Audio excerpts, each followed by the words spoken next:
जावे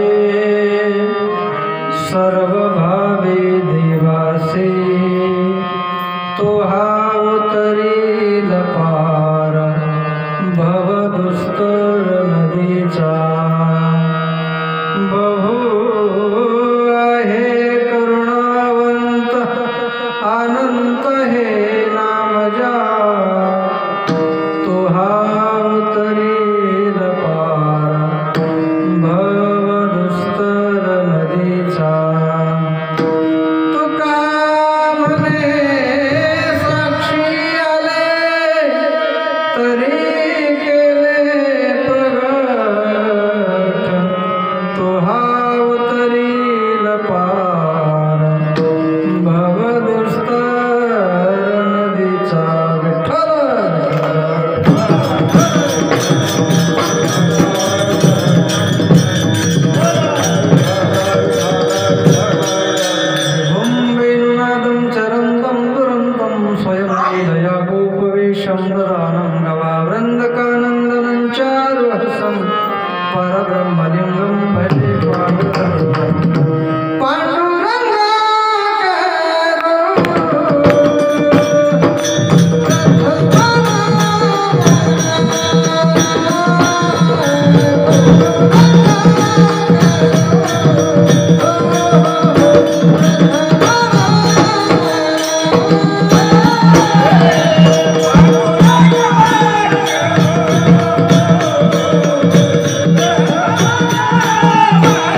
वांजरखेडा या नगरीमध्ये एक दिवसीय सेवापुष्प योग, त्याचं निमित्त असं आहे, कैलासवासी गयाबाई बाबूराव कदम यांच्या प्रथम वर्ष श्राद्धानिमित्त किंवा प्रथम पुण्यस्मरणानिमित्त या सेवेचं आयोजन आहे. आणि म्हणून सेवेकरता घेतलेला अभंग महान भगवत भक्त विश्ववंद्य महाराष्ट्रभूषण संत हृदय सम्राट देहू निवासी वैकुंठवासी भगवत पूज्यपाद श्रीमंत श्री तुकाराम महाराज यांचा 4 चरणाचा अत्यंत उत्कृष्ट गोड उपदेशपर सर्वांच्या पाठ परिचयाचा आहे. विठ्ठल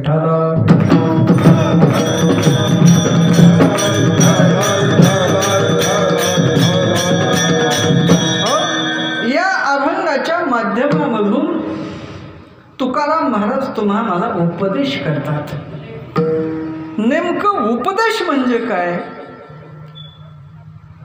भामतीकाराने कथनाचे 4 प्रकार केले.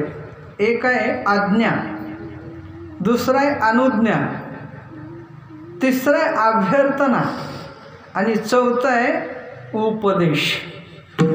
तर ह्या आज्ञा, जा असं कर, झाली आज्ञा. मातृ आज्ञा, पितृ आज्ञा. मातृ आज्ञा मातेची आज्ञा मानणं. गणपती बाप्पानं मातेची आज्ञा मानली होती. सांगितलं मी स्नानगृहामध्ये जाते, इथं कोणताही पुरुष आला नाही पाहिजे, एक दांडकं घेऊन उभा. त्याला काय माहीत आहे, भगवान भोलेनाथ आले, म्हणले आज जाता कामा नाही, माझी आई मध्ये आंघोळ करते. कोण? पार्वती आई. ह्याला माहीतच नव्हतं ना. बरं, तिने बी सांगितलं नव्हतं. ज्याच्या हातात त्रिशूळ आहे, ज्याच्या गळ्यात नाग आहे, त्याला फक्त मध्ये सोड म्हणून. आणि मग जाऊ दिलं नाही याचा क्रोध उत्पन्न होऊन भगवान भोलेनाथाने आपल्या हातातील त्रिशूळानं त्याचं धड वेगळं शिर वेगळं करून टाकलं. मग पुढचा इतिहास मला सांगायचा नाही, फक्त मातृ आज्ञा मांडली. दुसरा आहे पितृ आज्ञा. बघा, जमदग्नी ऋषी आणि त्यांची पत्नी रेणुका माता पाणी आणण्याकरता नदीला गेल्या. माठ भरताना गंधर्व त्या ठिकाणी होते, त्यांना पाहून मोहित झाली आणि वेळ लागला. आश्रमामध्ये आल्यानंतर जमदग्नी म्हणजे जमदग्नीच, अंतर्ज्ञानानं सगळंच कळालं आणि सांगितलं मुलांना, हे मुलांनो इकडे.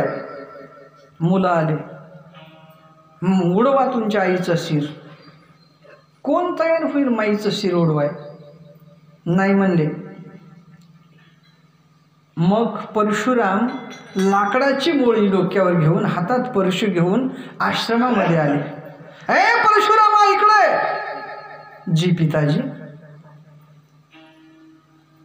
तुझ्या आईचं शिर उडव. कुठल्याही गोष्टीचा विचार केला नाही, हातातील परशुनं आईचा शिर उडवलं महाराज. पितृ आज्ञा आहे. पुढचा इतिहास मला सांगायचा नाही. मातृ आज्ञा आहे, पितृ आज्ञा आहे. आज्ञा म्हणजे उपदेश होत नाही. बरं, अनुज्ञा तरी उपदेश होईल काय? अनुज्ञा ही उपदेश होत नाही महाराज. एखादा नवीन वारकरी माळ घातली, जुन्या वारकऱ्याकडे गेला, का हो मला पंढरपूरला जावं असं वाटतंय. जा बाबा, कल्याणाचा मार्ग आहे, जा. बोलण्याला बोलण्याचं टेकन लावणं म्हणजे अनुज्ञा आहे. आणि अभ्यर्थना उपदेशासारखं वाटतंय, पण तो उपदेश नाही. उदाहरण बघा, आश्रमामध्ये पाठ घेण्याची वेळ झाली. 8 वाजता सकाळी पाठ चालू होणार आहे. कुठला विचारसागर घ्या, वृत्तीप्रभाकर घ्या, ज्ञानेश्वरी घ्या, गाता कुठलाही. पण 8 वाजता बघितलं गुरुजी उठले नाहीत. लहान विद्यार्थी उठून गुरुजीकडे गेला आणि हात जोडले, गुरुजी उठा, पाठाची वेळ झाली, पाठ सुरू करा. उपदेशासारखं वाटतंय, पण हात जोडून बोलण्यामुळं ती प्रार्थना आहे, अभ्यर्थना म्हणायचं त्याला. आणि राहिलं ते म्हणजे उपदेश. उपदेश हित कथनम इति उपदेशम. हिताचं कथन जिथं होतं जो करतो तो उपदेश करतो. उपदेश त्यानेच करावा ज्यांना अनुभव आहे त्याने. अनुभव नसेल तर उपदेश करून उपयोग होत नाही महाराज. अनुभव आहे का, नाहीतर उपदेश चाललाय कंबर बांधून. आई वडिलांची सेवा करा. आई वडिलांसारखं दैवत या जगतामध्ये नाही. अखिल कोट ब्रह्मांडाचा मालक आई वडिलांच्या सेवेमुळे या पंढरपूर या ठिकाणी उभं राहिला. चांगलं वाटलं. काही 2-4 आईवर गाणी, काही बापावर 1-2 गाणी म्हणले. समाज हसला, बरं वाटलं. महाराज खूप आईवडिलावर चांगलं बोललात हो तुम्ही, पण त्याला जरा कंबर सोडल्यावर विचारा, बाबा रे तू तुझे आईवडील सांभाळतोस का? महाराज माझ्याकडे नसतात, ते दुसऱ्या भावाकडे असतात. मग इथंच सांगितलंच, दुसऱ्या कीर्तनात सांगू नकोस असं सांगा का? जर तुला स्वतःचे आईवडील सांभाळण्याचा अनुभव नसेल तर जगाला सांगून उपयोग होत नाही महाराज. आणि म्हणून उपदेश त्यानेच करावा ज्यांना अनुभव आहे. अनुभवे आले अंग, अनुभवे आले अंग.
जगताला द्यायचा नाही.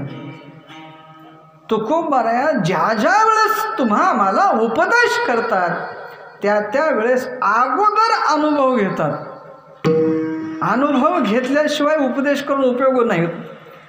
बघा 2 भरणे आहेत. एका भरणीमध्ये खडी साखरेचे खडे आहेत आणि दुसऱ्या भरणीमध्ये तुरटीचे खडे आहेत. लांबून कळत नाही महाराज काय ते. कधी कळाल? ते थोडा तुकडा तोंडात टाकावा लागेल. गोड लागलं तर खडी साखर, तुरट लागलं तर तुरटी. हा अनुभव आहे महाराज. एकाने विचारलं, महाराज तुम्हाला अनुभव आहे का? हा घे माझा अनुभव, भक्ती भाव भाग्याचा. अनुभव घ्या म्हणतात महाराज. अनुभव आपण देतो पण चांगला अनुभव देत नाही हो. कोणतं औषध फवारून सोयाबीन चांगली आली नाही सांगत. कोणतं औषध फवारलं जळून गेलं ती लवकर सांगतो. अनुभव आपण देतो पण चांगला देत नाही. पण संत महात्मे तुमच्या हिताचा हे हित लक्षात घेऊन उपदेश करत असतात महाराज. अनुभव घ्यायचा आणि मग जगाला द्यायचा. तुम्ही कधीही बघा, महाराज एके ठिकाणी म्हणतात की नाही, रंगी रंगे रे श्रीरंगे, काय भुललासी पतंगे. महाराज म्हणतात श्रीरंगाच्या रंगामध्ये रंगून जा. उपदेश आहे. एक साधक उठला आणि म्हणाला, महाराज अहो तुम्ही आम्हाला रंगायला सांगता का तुम्ही रंगलात? महाराज म्हणतात आम्ही रंगलो, एकांगानं नाही. रंगलो या रंगी तुका विठ्ठल सर्वांगी. पांडुरंगामध्ये रंगलो,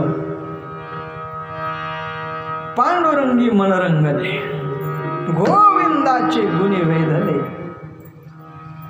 गोविंदाच्या गुणानं आमच्या मनाला वेधून घेतलं आणि त्याच्यातच पुन्हा आमचं मन रंगलं.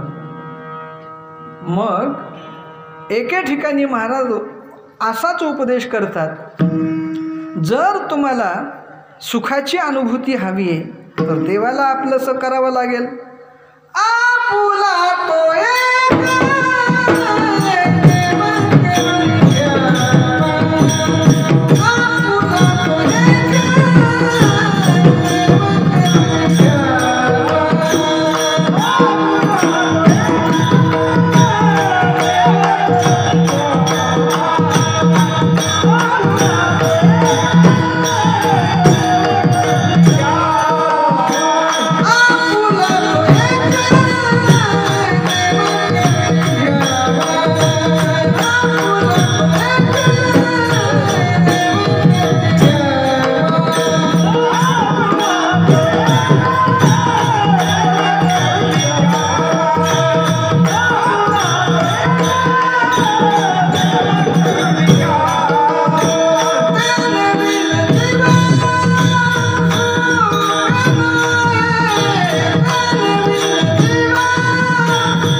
कशा करता?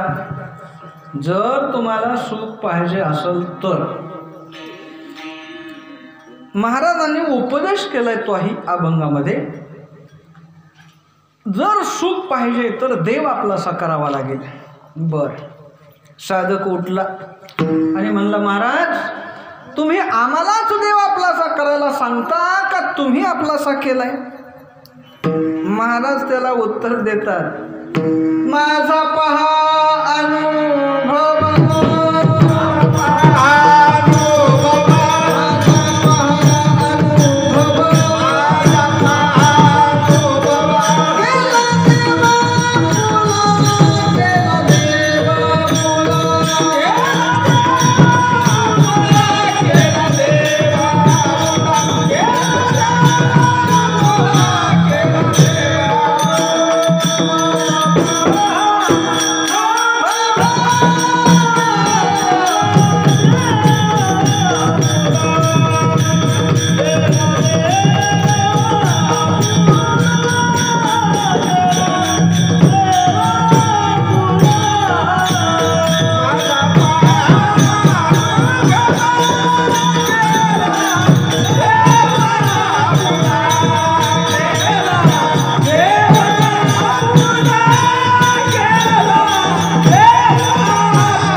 महाराज म्हणतात, माझा पहा अनुभव केला देव आपुला. मी अगोदर देव आपलासा केलाय म्हणून तुम्हाला आपलासा करायला सांगतो. विठ्ठल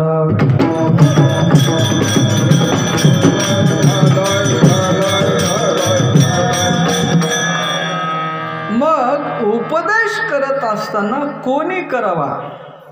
अनुभव आहे त्यांनी करावा. उपदेश सहजासहजी मोठेच लहानाला करतात. मग तुकोबारा मोठे, हो, संत मोठेच आहेत. तुका म्हणे आम्ही देवाहुनी बळी, का आम्ही आशा सोडली म्हणून आम्ही देवापेक्षा सुद्धा मोठे आहोत. संत महात्मे खरंच देवापेक्षा मोठे आहेत महाराज. कसं? अख्खं जग देव निर्माण करतो महाराज, पण अख्ख्या जगाचा उद्धार करणं हे संतांना जमतं. सांगा मंडळी, मोठं कोण? संत महात्मेच आहेत. मुक्याला वाणी देणं देवाचं काम आहे, पण ज्या पशुला वाणी नावाची वस्तूच नाही, त्याच्याकडून सामान्य बोलणं नाही, वेद बोलवून घेणं, ही संतांची ताकद आहे महाराज. म्हणून संतच मोठे आहेत. रामचंद्र प्रभूंनी एक सेतू तयार केला. तुका तुका राम नाम से दो नाम एक अंग, उनका से तू भंग गया, इनका से तू अभंग. तुकाराम महाराजाचा सेतू अभंग 4500 पायऱ्यांचा सेतू भवसागर तरुण जाण्याकरता केला. आजही तो आहे, उद्याही राहणार आहे. मग ज्यांचा सेतू आज नाही ते राम, ज्यांचा सेतू आहे ते तुकाराम. सांगा मोठं कोण आहे? बघा, आणखी थोडा पुढे विचार करा. राम शब्दामध्ये अक्षर किती? 2. आणि तुकाराम या शब्दामध्ये अक्षर किती? 4 अक्षराचं मोठं का 2? विठाला.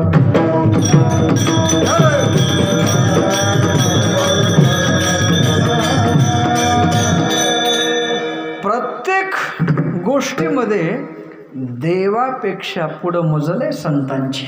आणि म्हणून संत मोठे आहेत महाराज. देव कितीही मोठा असू द्या, अनंत ब्रह्मांडे उदरी हरिहा बालक नंदा घरी. अनंत ब्रह्मांड आपल्या पोटामध्ये आहेत हे देवाचं वर्णन जरी असलं तर तो देव आमच्या संतांच्या हृदयामध्ये असतो. सांगा मंडळी मोठं कोण? तुकाराम महाराज ह्या आकाशापेक्षा सुद्धा मोठे आहेत. आनो रे नया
या आकाशामध्ये अनंत सूर्यमंडळ आहेत, अनंत ग्रह आहेत, अनंत तारे आहेत, अनंत मिल्की वे गॅलेक्सी आहेत.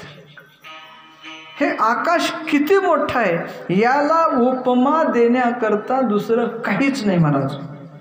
गगनम गगनाकारो, आकाश किती मोठं तर आकाशा इतकंच मोठं, त्याला उपमा द्यायला दुसरा पदार्थच नाही महाराज. आणि तुकाराम महाराज तेवढे मोठे आहेत म्हणून ते मला उपदेश करू शकतात महाराज. उपदेश करतात, अनुभव आहे म्हणून. उपदेश कसा करतात? सहज बोलणे हित उपदेश करुणी सायास शिकविती. सायास करून शिकवतात महाराज संत महात्मे. सहजासहजी बोललेलं जर नाही कळालं तर मग सायास करून शिकवतात संत महात्मे. आणि म्हणून उपदेश त्याने करावा आणि त्याने केलेला उपदेश आम्ही ऐकावा. मग त्यांचा कुठलाही उपदेश, एक जरी उपदेश ऐकला तर आपल्या जीवनाचं कृतकल्याण होतं महाराज. आता तरी पुढे हाची उपदेश नका करू नाश आयुष्याचा. हा जरी उपदेश आपल्या जीवनामध्ये उतरवला आपलं कल्याण झाल्याशिवाय राहत नाही महाराज. आणि म्हणून संत महात्मे सांगतात त्यावर लक्षपूर्वक आपण ऐकून कृती केली पाहिजे. मग संत महात्मे काय म्हणतात?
मनोनी शरण जावे सर्व भावे देवासी. का सांगतात असं बरं? म्हणून का म्हणतात? निश्चित साधकाने प्रश्न विचारलेला असावा. काय विचारला असावा? साधक महाराजांकडे आले असावेत.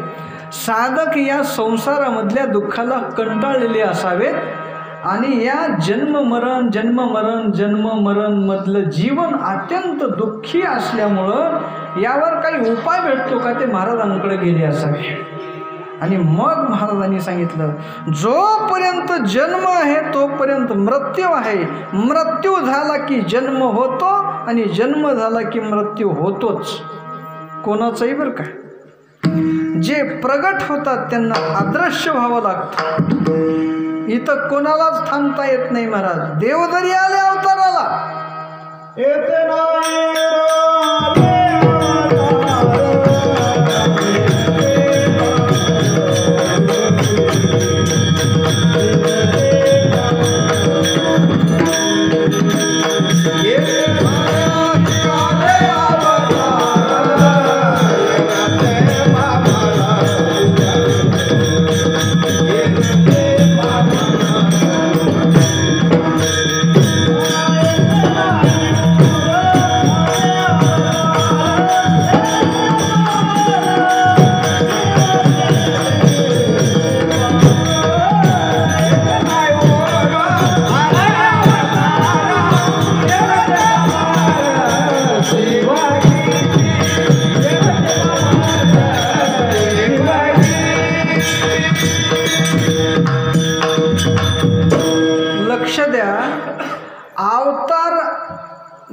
धारण करून आलेल्यांना जावं लागतंय, अवतारावाल्याला जावं लागतंय, मग अवतारल्याला राहावं लागलच कसं? विठ्ठला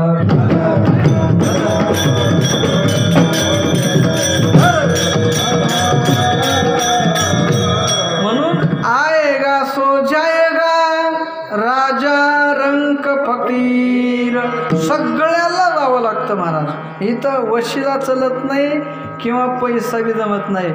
सोन्याचा पर्वत जरी दिला नाही महाराज, एक क्षणभर आयुष्य मिळत महाराज. म्हणून हे आयुष्य खूप मोलाचं आहे.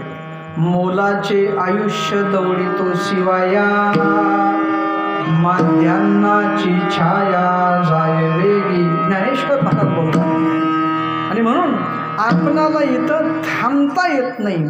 मग ते साधक आलेले महाराजांना या संसारामधलं दुःख सांगू लागले, आणि हे दुःखाची निवृत्ती कधी होईल? मग हे जन्म मरण थांबल्याशिवाय दुःख संपणार नाही. संसारामधलं असं गाडं दुःख असतंय, संसारातलं दुःख तुम्ही एखाद्या दगडावर जर बसून सांगायला लागले ना, ते तुमचं दुःख ऐकून दगडाचे 2 तुकडे होतील, एवढं दुःख आहे.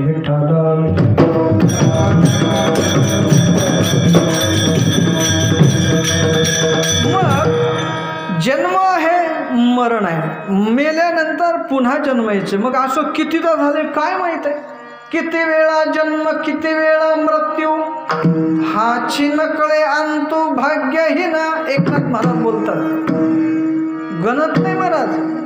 किती जन्म झाला फेरा, गणित नाही जी दातारा, पडिलावरती बोरा बहुतोरा ओळसिया. किती वेळेस आपण आलो आणि किती वेळेस गेलो. बरं, पुन्हा एका योनीमध्ये एक बार नाही हो, एक योनी कोटी वेळा, एका योनीमध्ये कोटी वेळा यावं लागतं महाराज. म्हणून आपलं हे जीवन मृत्यूमधलं जीवन आहे, त्या जीवनामध्ये दुःख आहे, आणि हे दुःख संपवण्याकरता मरणाला मरण आलं पाहिजे, मरण संपलं पाहिजे. मग मरण संपल कसं महाराज? मग सांगतात, मनवोनी शरण जावे सर्व भावे देवाशी, देवाला शरणला. तुकाराम महाराज सांगतात. बरं, तुकाराम महाराजच सांगतात असं नाही. बरं, सुरुवातीला भगवान कृष्ण परमात्मा सांगतात, सर्व धर्मान परित्यज्य मामेकम शरणं व्रज.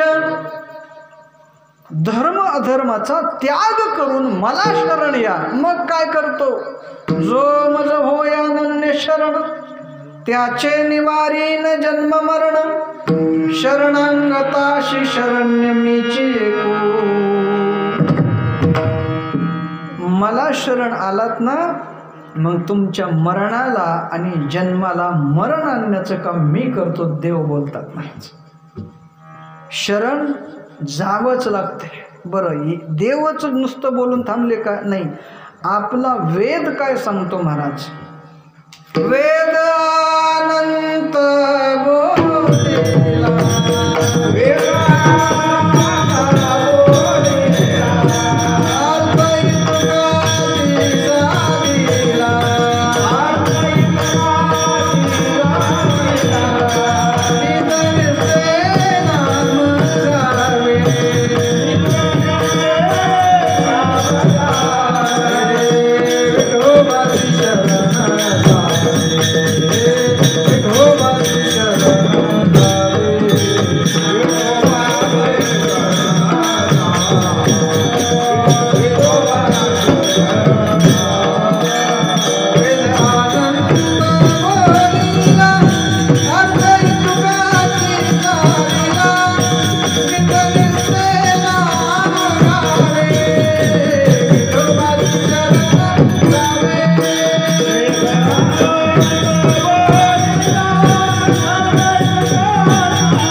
साधिला निजनिष्ठे नाम घ्यावे विठोबाशी शरण जावे.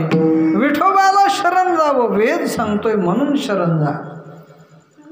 तुकाराम महाराजांचे पूर्वकालीन संत श्रेष्ठ ज्ञानेश्वर महाराज सांगतात, जर तुम्ही देवाला नाही शरण गेलात ना मग काही उपयोग होणार नाही. ऐसा ते आलिया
तेच आहे. ऐसा ते आलिया ओळंघा शारण धरून नाही तरी संसार जाईल दया.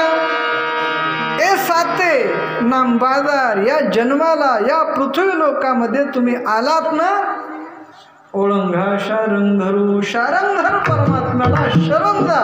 नाही गेलं तर तुमचा संसार रया जाईल, वाया जाईल. म्हणून देवाला शरण द्यायचं. बरं, एकनाथ महाराज काय म्हणतात बघा. एका जनार्दनी दाताची शरण स्वप्नी जन्म मरण नाही नाही.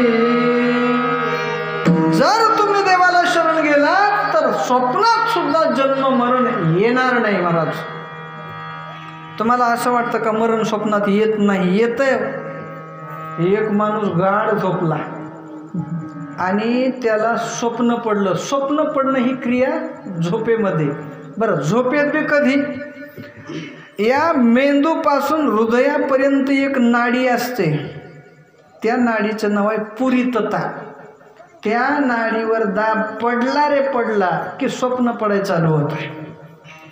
आणि मग त्या माणसाला स्वप्न पडायलं की मेलेलं, या काही अटॅक आला आणि गेलं. मग गेल्याबरोबर त्यानं लगेच आता ते पडतंय ना सारखं, म्हणून त्याला बसवलं.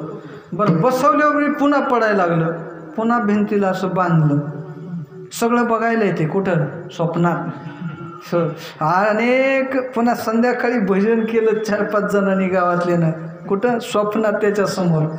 सकाळ सकाळ अनेक गावचे पाहुणे आले. महाराज बघायला येते. त्याला पुन्हा असं उचललं, अंगणात घेतलं, कडक कडक कडक पाण्यानं आंघोळ घातली, नवे कपडे घालायला दिले, घातले त्याला. मग पुन्हा 4 लोकांनी ते ताटी उचलली आणि पुढं ते धुराचं चाललं ते शिकाळ आणि ठराविक ठिकाणावर त्याला नेलं. नेल्यानंतर ते त्याला आदर वाटायला बरं का सगळं स्वप्नात. आणि मग भरपूर समाज आला, भरपूर रडायला लागला. सगळं ते बघायला लागलं मला स्वप्नात. ते बांधल्यामुळं त्याला जरा बी हालता येईना. स्वप्न जर पळायलेलं तर पायच उचलत नाही. का तर तुमचे पाय असे झोपेमध्ये जागेवर असतात, म्हणून तुमचे पाय उचलतच नाहीत स्वप्नात. तुम्हाला कधी पडलं असेल स्वप्न पळायलेलं, पायच उचलत नाही. पाय जागेवर आहे, उचललं कसं? हां. आणि मग त्याला ते ह्याच्यावर टाकलं. तिथं ते सगळं ते अगोदरच रचलेलं होतं. आणि शेवटी मग वरून झाकल्या गौऱ्या, सगळ्या झाकल्या. आणि शेवटी एक गौरी सगळ्यांनी पाणी पाजून त्या तोंडावर ठेवल्याबरोबर अंधार किर पडला. कारण आता डोळ्यावर ठेवल्यावर काय दिसणार आहे? काहीच नाही महाराज. मग ते पोरगकडं फिरायले ते मडकं फोडलं, पाणी ते फेऱ्या घातले आणि शेवटी अग्निदान त्या ठिकाणी दिलं. सुरुवातीला बरं वाटायला थोडं लांब, म्हणजे हिवाळ्यात अग्नीच्या जवळ लांब लांब बरं वाटतं, पण जसा जसा जसा भडका झाला आणि ते जवळ यायला लागलं तसं त्याला मग पुन्हा ही वाटायला जास्त. आणि या जवळ आलं चटका बसला, अरे बापरे, आणि उठलं महाराज, ते जागेवरच उठलं आणि बघितलं पाहिल्यास किती वाजलेत. का लोक म्हणतात पहाटेचं स्वप्न खरं होत आहे, 2 वाजलेत, नाही खरं होत म्हणला. असं स्वप्न सुद्धा तुम्हाला पडणार नाही कधी देवाला शरण गेल्यावर. विठ्ठल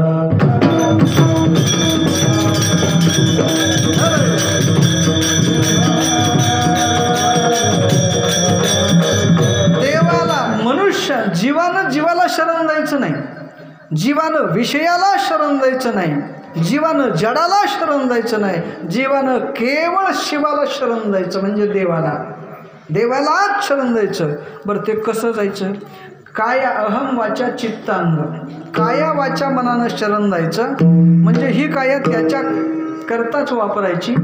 वाचेनं दुसरं काही बोलायचंच नाही महाराज. बोलावा विठ्ठल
दुसरं काही नाही महाराज. काही करायचे तर विठ्ठलाला धरूनच.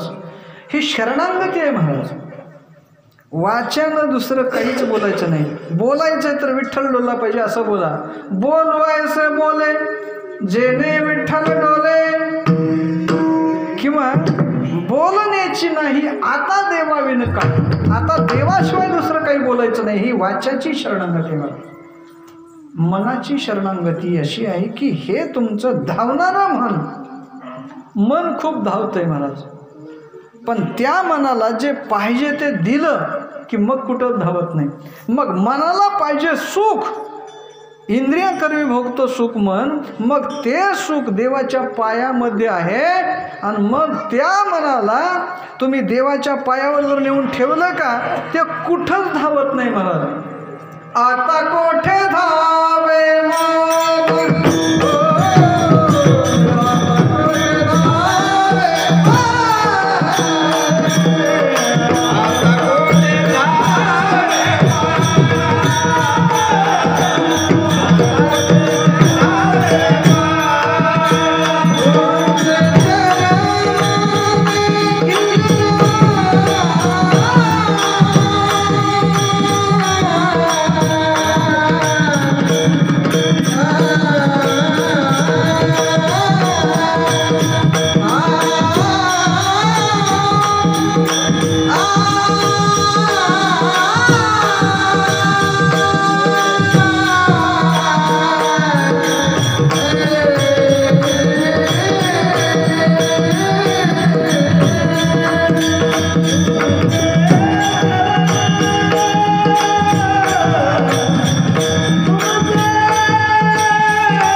मन ठेवा, तिथं सुखाला कमी नाही महाराज. देवाची पायी देई मना बुडी, नको धावू ओढी इंद्रियाचे. सर्व सुख तेथे होती एक वेळे, न सरती काळे कल्पांती. कल्पच्या कल्प न सरणार सुख देवाच्या पायामध्ये आहे. म्हणून त्या मनाची शरणागती देवाच्या पायामध्ये बुडी मारणं. आणि माणसाला सुख कुठं आहे? स्थिरतेमध्ये सुख आहे ना. शांती परते नाही सुख, एर अवघेची दुःख. मनवोनी शांती धरा, उतराल पैल तिरा. शांत राहिल्यानंतर पैल तिराला भवसागराच्या पलीकडे सुद्धा जाता येतं महाराज. म्हणून शांतीसारखं सुख नाही महाराज जीवनामध्ये. आणि म्हणून ही मनाची शरणागती देवाच्या पायावर मन टेकवावा, दुसरं काय. आणि दुसरे एक प्रकार सांगितला जातो की अहम वाचा चित्त अंग यानं देवाची शरणागती करावी. अहंकार माणसाला चांगला नाही. एखाद्या माणसाला कोड फुटलेला असतं, माणूस तो काळा सावळा असतो पण काही जागा गोरी होती. मग ते गोर हे सौंदर्याचं लक्षण असताना सुद्धा जागा थोडीच गोरी होती म्हणून ते चांगलं दिसत नाही. तसं पारमार्थिकाला अहंकार शोभा देत नाही. म्हणून अहंकाराला थारा द्यायचाच नाही महाराज. अहो अहंकार तर नकोच. नामदेव महाराज म्हणतात की अहंकाराचा वारा न लागो राजसा, माझ्या विष्णुदासा भाविकाशी. वाऱ्याला सुद्धा अहंकाराच्या थांबू नये. हो, काही माणसाला दोनच बोल वाजवा येते, पण ती त्याचा रुबाब बघायचा. पुन्हा तुम्ही कुठं तर बाहेर भजनी मंडळ घेऊन जायचं असतं, टमटम थांबलेलं असतं, सगळे माणसं तयार असतात आणि तेवढाच पट्ट्या राहिलेला असतो. बारक्या पोराला लहान लहान मुलांना त्याच्या घरी पुन्हा पुन्हा पाठवलं जाते. ते त्याला माहीत असतंय मला मध्ये घेतल्याशिवाय जात नाही. थांबा, माझं जेवण राहिलंय, जेवण झालं, माझं पान खायचं राहिलंय.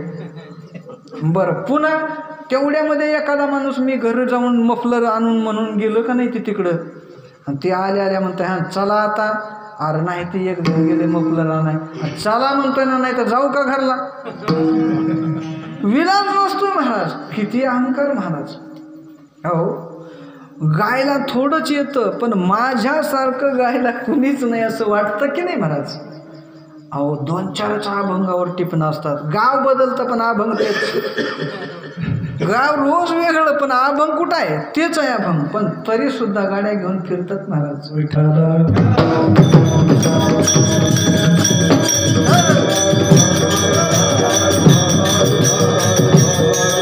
अहंकार देवाच्या चरणावर समर्पण करायचं म्हणजे शरण. अहम वाचा, वाचा गीत गायचे, वाचा गीत गायचे. वाचेन देवाचं नाव, दुसरं काही घ्यायचं नाही. अहम वाचा चित्त, चित्तामध्ये परमात्माच राहिला पाहिजे. चित्ती तुझे पाय, डोळा रूपाचे ध्यान. अखंड गुण वर्ण्याकरता, देवाचं ध्यान करण्याकरता आमचे इंद्रिय आहेत महाराज. डोळा देवाचं रूप पाहण्याकरता आहे, कान देवाचे गुण ऐकण्याकरता आहे, जीभ देवाचं नाव घेण्याकरता आहे, हात असं नाही असं करायला येतं विठ्ठला.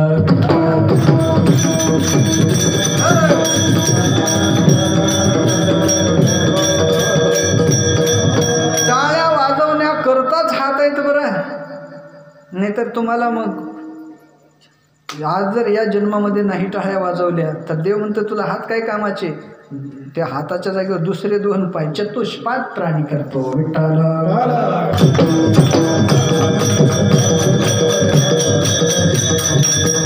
वाचा चित्तानी अंग, अंग म्हणजे देह.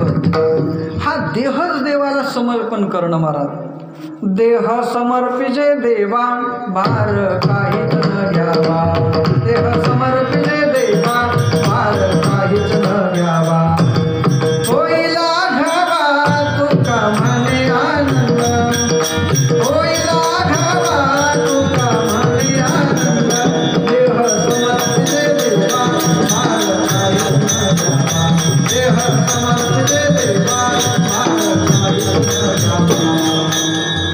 देह समर्पित देवा, भार काहीच न घ्यावा, होईल आघावा.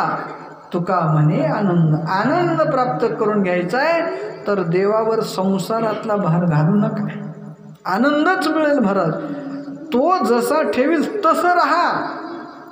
ठेविले अनंते तैसेची राहावे. राहून न राहून काय करतोय हो माणूस? देव ठेवील तसंच राहतोय माणूस, पण उगा कुरकुर करीत राहतोय. त्याच्यासाठी चित्ती असू द्यावे समाधान. महाराज म्हणतात चित्तामध्ये समाधान माना. आणि देव जसा अल्लाह रखेगा वैसा भी रहेना, मौला रखेगा वैसा भी रहेना. समयासी सादर व्हावे, देव ठेवील तैसे राहावे. समयासी सादर व्हावे, समयासी सादर व्हावे. हो, आणि म्हणून अशी शरणागती आपण करायची. मग एवढ्या प्रकारची शरणागती आपण केली की त्याच्या बदल्यात देव काय करतो?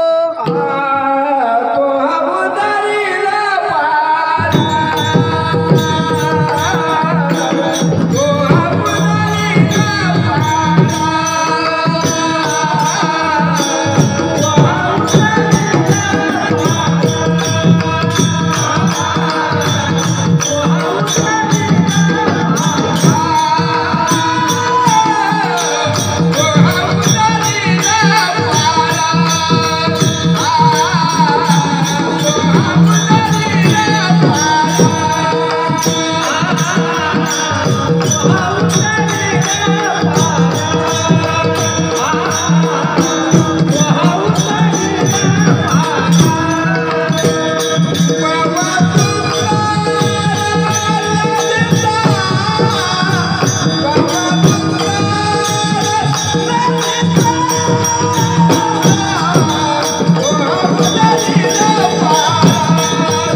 शरणागती पत्करली एक आहे. मग देव आपणाला बुडू देत नाही महाराज.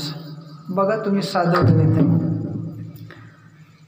पाण्यावर झाड असतं, पाण्याची पातळी खाली जाईल तसं तसं त्या झाडाची मुळं खाली खाली खाली जातात. एखाद्या वेळेस मधी दगड आला तर त्याला दुभंगून त्याच्या साईडनं का होणं पण ते पाण्याच्या पर्यंत जातं ते मूळ.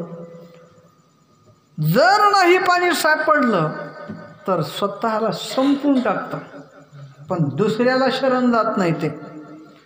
मग झाड वाळतं, सोसाट्याचा वारा सुटतो, झाड पडतं. मोठं लट लाकूड, एवढं मोठं लाकूड गडगड गडगड करीत नदीमध्ये जातं आणि पुरात ते आदर जातं असं अलगद. त्या पाण्याला विचारा, का रे पाण्या, मोहरी एवढा दगड असला तर त्याला बुडवतोस तू, आणि एवढं मोठं लाकूड आहे त्याला तू का बुडवत नाहीस? ते म्हणतं, याचं जीवन माझ्यावर होतं, हे मला शरण आलं होतं, आणि ही दगड मोहरी एवढा म्हणतो की नाही, एवढा हा दगड पाण्याला अडथळा करतो. मोठा जर दगड आला तर पाणी काय करतं, त्याला वाट हाणून बाजूला निघून जातं, पण त्याच्या नादी लागत बसत नाही. मग पाणी म्हणतं माझा प्रवाह वाढल्यावर मोठे मोठे दगड तुझ्यावर आदळतो आणि तुझी वाळू करतो, पण मी कमी आहे ना, तोपर्यंत मी तुझ्या नादाला लागणार नाही, मी बाजूनं जाईल. मग त्या दगडाला पाणी बुडवतं आणि लाकडाला पाणी बुडवत नाही. का तर वृक्ष पाण्याला शरण गेला. जर लाकडाला पाणी बुडवत नाही तर देव तो आम्हाला बुडविल काय? विठ्ठल.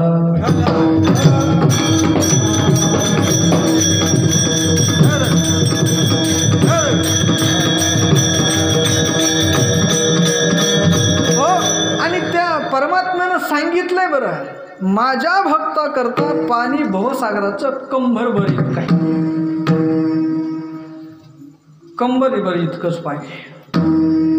प्रमाणम बाबाब्धीरि धम्माम नित्यम भक्तदाभ्याद चौरीन विरातुर्व सत्वय धतो नाभिकोश परब्रह्मलिंगम भजे पांडुरंग.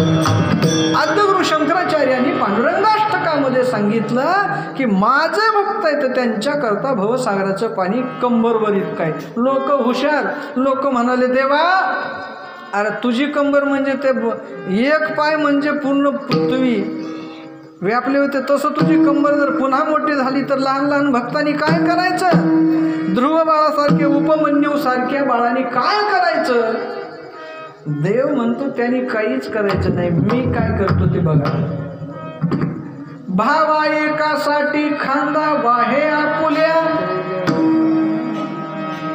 खांद्यावर मी घेऊन चालल्यानंतर, कारण परमात्मा हा तारणार आहे.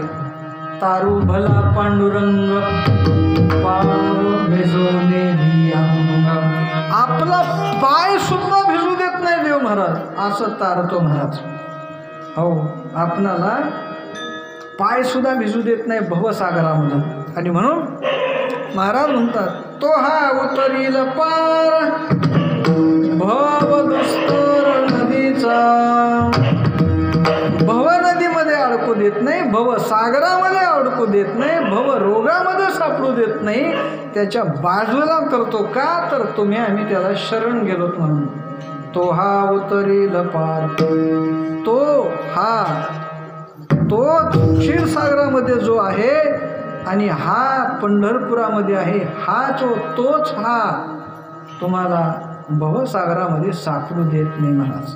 तो हा उतरील पार भव दुस्तर नदीचा. महाराज भवसागराच्या, भव नदीच्या पलीकडे जाणं एवढं अवघड आहे का? त्यानंच पलीकडे न्यावं लागतं. हो, ब्रह्मदेव जरी आले त्या ठिकाणी, देवाचं सख्ख पोरग, त्याला सुद्धा नाही जाता येत महाराज त्याच्या कृपाशिवाय. ब्रह्मदेव जरी भवसागराच्या आयला तिरीला अलीकडच्या काठाला आले तर ब्रह्मदेवाला सुद्धा म्हणावं लागते पप्पा या मला पलीकडून या.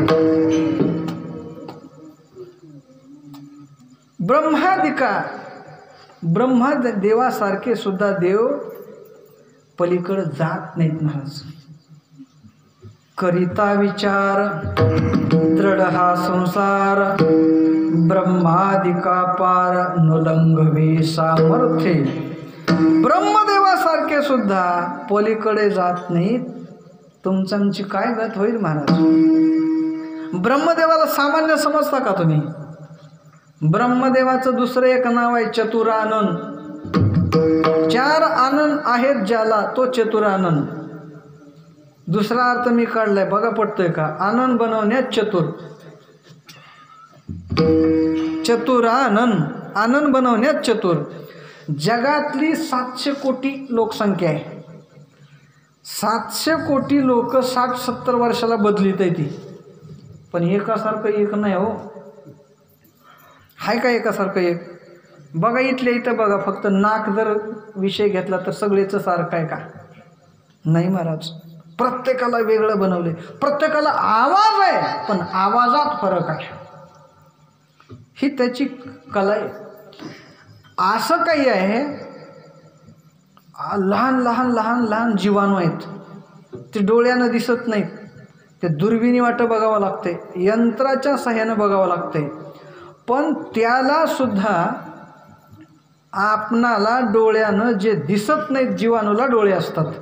किती सूक्ष्म फॅक्टरी असतील, मग त्याला सामान्य आपण समजायचं का नाही. पण त्याला सुद्धा बघा सूक्ष्म जीवाणू पाहण्याकरता यंत्र लागतं. मग देव कसा दिसेल हो? सूक्ष्म जीवाणू पाहण्याकरता यंत्र लागतं आणि देव पाहण्याकरता मंत्र लागतोय. विठ्ठला विठ्ठला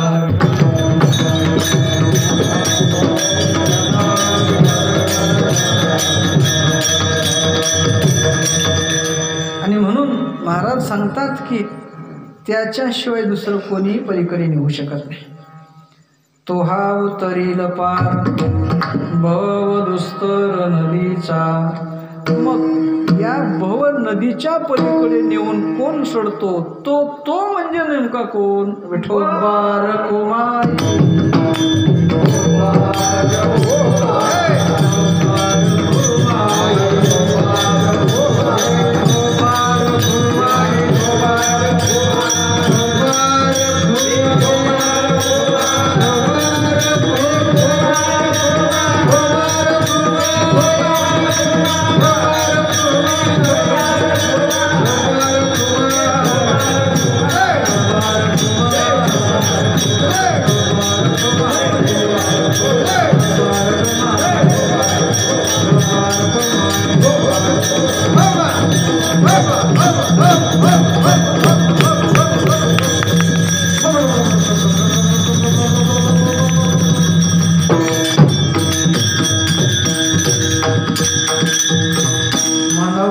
शरण जावे सर्व भावे देवासी.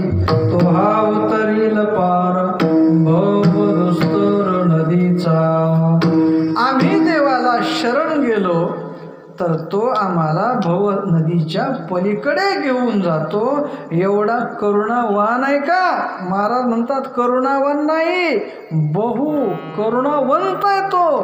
हीच गोष्ट महाराज अभंगाच्या 3ऱ्या चरणात सांगतात.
करुणावान नाही, करुणावंत आहे. करुणावान वेगळा आणि करुणावंत वेगळा, धनवान वेगळा, धनवंत वेगळा, दयावान वेगळा, दयावंत वेगळा, श्रीमान वेगळा, श्रीमंत वेगळा, विद्वान वेगळा, विद्वंत वेगळा. वंत हा प्रत्यय लागला की तिथं विपुल प्रमाण, भरपूर प्रमाण असं घ्या. वान प्रत्यय लागला की कधीतरी त्याच्याकडे त्या गोष्टीची वान होते असा अर्थ घ्या. वान म्हणजे कमी, वंत म्हणजे भरपूर. संतांचे प्रमाण बघा, वंत प्रत्यय लावूनच आहे. धनवंता लागी मान्यता हे सर्व जगी, धन्यते संसारी दयावंत जे अंतरी, आहे का नाही? वंत प्रत्ययच आहे. हो, कृपावान वेगळा, कृपावंत वेगळा, आहे का नाही? वान आणि वंत हा प्रत्यय लक्षात आला तुम्हाला. बहु आहे करुणावंत अनंत हे नाम जा. बघा, करुणावान, आता विषय निघालायच तर बोलतो. देवापेक्षा सुद्धा जास्त माया करणारी आई आहे. गर्भावस्थेमध्ये असताना तिथं लाड पुरवण्याचं काम देव करतो. गर्भी असता बाळा कोण पाळी त्या चालला, तिथं. पण प्रत्येक घरी मी येऊ शकत नाही रे तुझा लळा पाळण्याकरता. मग देवानं काय केलं, प्रत्येक बाळाला आई दिली आणि ती आई म्हणजेच देव. देवाचं स्वरूप म्हणजेच आई महाराज. देव बघा काही गोष्टी देईल न देईल, पण आई काय काय देते बघा. आईनं मुख्यतः पहिला उपकार आपल्यावर केला. 9 महिने 9 दिवस पोटाच्या बाहेर नाही, पोटामध्ये जागा दिली. बरेच लोक एसटीत जागा देत नाहीत, पण आईनं पोटामध्ये जागा दिली. बरं, पोटाचं दुखणं सहन केलं. पाठीचं दुखणं वेगळं आणि पोटाचं दुखणं वेगळं. पोट जर दुखायलं तर माणसाला काही कळत नाही, लगेच तातडीनं दवाखाना गाठावा लागतो. पाठ दुखायली तर आजचं उद्या, उद्याचं परवा आप ढकलू शकतो. पोटाचं दुखणं काहीच करू देत नाही ते. पण तेवढं दुःख सहन करून जन्म घातला महाराज. बरं, जन्म दिल्यानंतर दुधाची व्यवस्था आई करते महाराज. पोटामध्ये बाळ असताना सुद्धा ते कॅल्शियमचा थर साचतो. अशा पुंगळ्या असल्यासारखं आपले जिथं जिथं हाड आहे तिथं पुंगळ्यासारखं रिकामी जागा असते, तिथं आईचं दूध जातं आणि त्या कॅल्शियमचा थर बनतो आणि त्याचे लहान लहान हाडं बनतात. मग ते हाडं मोठे पुष्ट करण्याकरता पुन्हा आई दूध देते. म्हणजे आई दूध देते, आई हाडं देते महाराज. हे हाडं अग्नीसुद्धा जाळू शकत नाही महाराज. वडवण नावाचा अग्नी आहे, सगळं खाक करतो. पण अग्नी बघा तुम्ही, प्रेते सगळं जळतं. मांस जळतं, नखं जळतात, कातडं जळतं, मज्जातंतू, नाड्या सगळं जळतं. पण काय राहतं हाडं. का?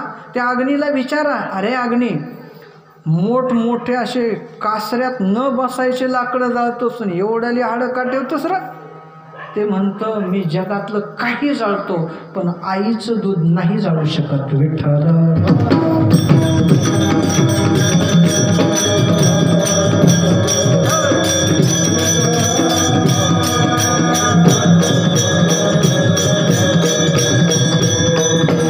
आईनं श्वास दिला महाराज.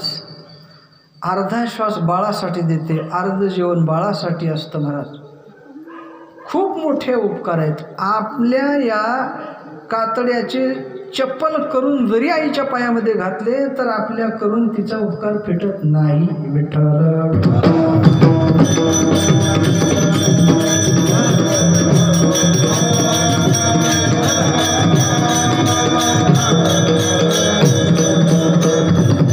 आणि म्हणून आईसाहेब दैवत या जगतामध्ये नाही असं म्हणतात महाराज. पहिलं दैवत, पहिला गुरु आई आहे. ना राम कहा ना रहीम कहा, ना ईश्वर ना अल्लाह बोला, जब मुझे बोलना है तो सबसे पहले माँ बोला, मैं सबसे पहले माँ बोला. देवाचं नाव घेत नाही, पण आई म्हणल्याशिवाय राहत नाही. विठ्ठल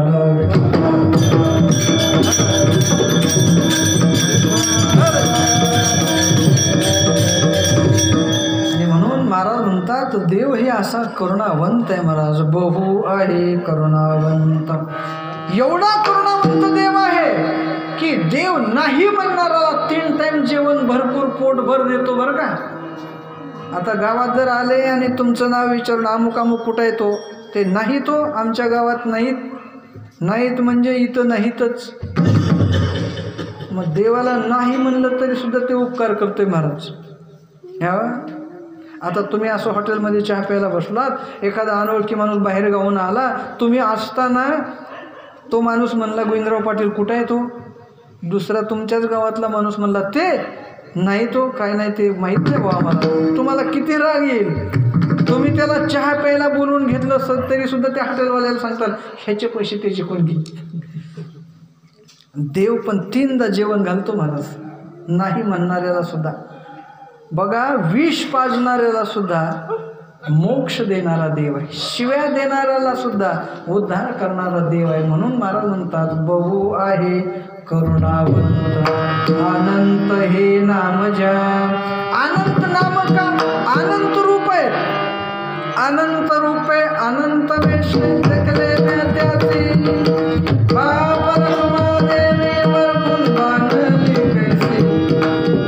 कारण अनंत अवतार घेसी भक्ता कारणे, कनवाळू कृपाळू दिना लागी उद्धरणे. आणि अनंत रूप आहेत, अनंत लीला आहेत. अनंत म्हणती माझी या स्वामी ते, अनंत गुण त्या ते म्हणून अनंत गुण आहेत परमात्म्याला, म्हणून त्याला अनंत म्हणतात.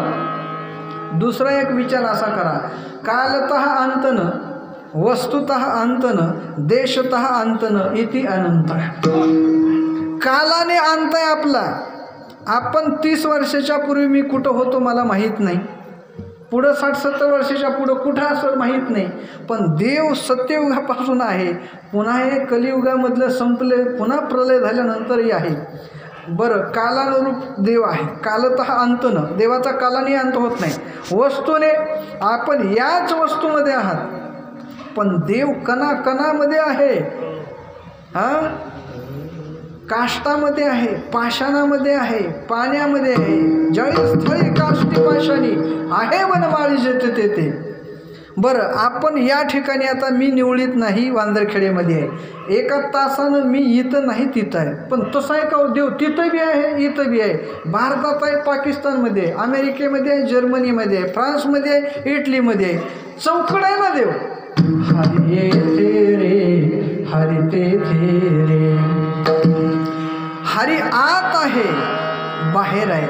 आपण बाहेर पटांगणात बाज घालून बसलो तर घरात नाही, घरात जेवायला बसलो तर बाहेर नाही. पण देवाचं तसं नाही, आत हरी बाहेर हरी, हरीने घरी कोंडिले. जिकडं बघावं तिकडं देव आहे महाराज, जिकडं बघावं तिकडं देव आहे. म्हणून कालतः अंतन, वस्तुतः अंतन, देशतः अंतन, म्हणून तो आनंद आहे. विठ्ठल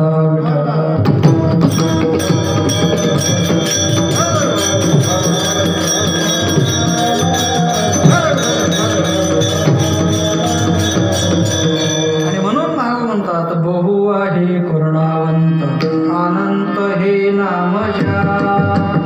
परमात्म्याला एक नाही नाव, अनंत नाम आहेत, पण नामाचा महिमा काही वेगळाच आहे महाराज. विष्णूचे 1000 नाम घेतले, एकदा राम म्हटलं बरोबर आहे महाराज. राम रामेति रामेति रमे रामे मनोरमे, सहस्रनाम तत्तुल्यम राम नाम वरानने. विष्णूचे 1000 नाम घेतले आणि एकदा राम म्हणलं की बरोबर. रुपयाच्या 1000 नोटा एकीकडं आणि एकच 1000ची नोट एकीकडं, असं समजा. बंद झाली म्हणून सोडा विचार, पण 1000ची नोट आणि रुपयाच्या 1000 नोटा असं समजा की. बरं, दुसरा विचार असा आहे की 3दा रामाचं नाम घेतलं आणि कृष्णाचं एकदा नाम घेतलं की बराबर. कृष्ण परमात्म्याचे 100 वेळेस नाम घेतले आणि एकदा राधे प्रेमानं म्हटलं की बरोबर आहे महाराज, मम नामय शतर्पे राधा नाम सकृत समम. माझं नाव 100 वेळेस घेतलं आणि राधेचं नाव एकदा घेतलं की बरोबर देव बोलतंय विठ्ठल.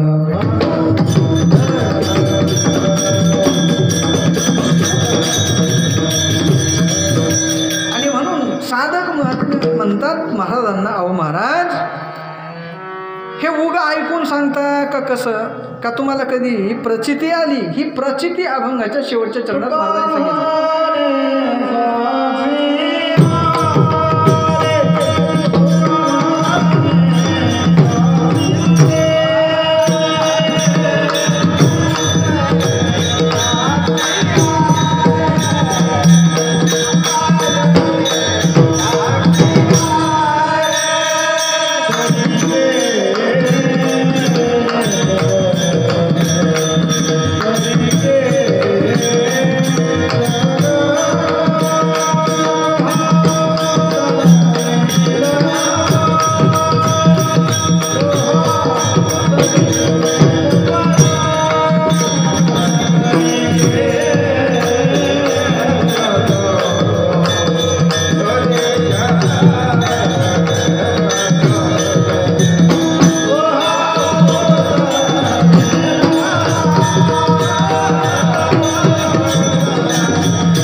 महाराजांच्या चरणामधून महाराज सांगतात, तुका म्हणे साक्षी आले, प्रचिती आली तरी केले प्रगट. जे प्रचितीला आले ते बोलून दाखवले, कारण प्रगट करून दाखवले. का प्रगट करून दाखवले? तर देव प्रगट होतो म्हणून प्रगट करून दाखवले.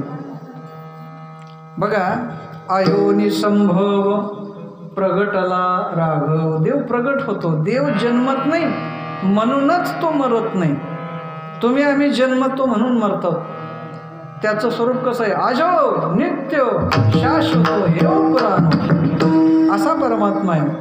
आणि म्हणून त्याला प्रगट करून दाखवावं लागतं महाराज.